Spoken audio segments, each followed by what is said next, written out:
ఆ రాకేష గాడిదలు ఎప్పుడు గుర్రాలైపోలేవరియా. వాడు నీ మెడలో కట్టబోతే తాలిబొట్టు కాదు, price tag. Shut up Venkat. Rakesh ఇప్పుడు కంప్లీట్ గా మారాడు.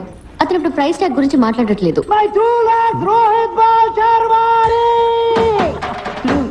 ఎందుకురా మీరంతా చట్నీ తింటారు? అది మీ చట్నీ ఏమైంది? ఇప్పుడు శర్వానికి ఎక్కడ కనిపోను? Sir sir sir 2 minutes sir, నేను వెళ్ళి వెంటనే క్లీన్ చేసుకొని వస్తాను సార్. ఓకే సార్, తప్పకుండా సార్.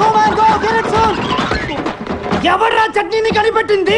రియా లేట్ అవుతోంది, త్వరగా రామ్మా. పిన్ని పెళ్లి సారీ సూపర్ గా ఉంది.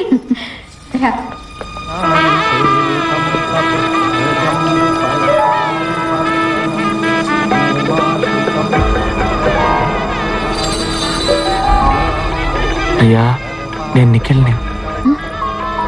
అరిచి కాల్ చేస్తావేమో, చంపేస్తారు. రాకేష్ ఇక్కడ. మీ హౌస్ కీపింగ్ బాయ్ తీసుకెళ్ళాడే చట్నీ శర్వాడే. పిచ్చి పిచ్చి పనులు చేయకండి, వెళ్ళి రాకేష్ ని పంపించు. ఇప్పుడు నేను వెళ్ళానంటే అమ్మాయి నచ్చక పెళ్లి కొడుకు బారిపోయాడు అంటారు. రియా,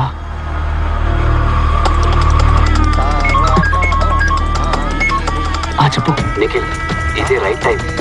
కార్ ఎంట్రన్స్ రెడీగా ఉందిరా. రియాన్ తీసుకొని పరిగెత్తుకు వచ్చాయి. ఏంటి సార్ మీరు ఇక్కడ ఉన్నారు? మరి పెళ్లి మండపంలో ఉన్నది? పెళ్లి మండపంలో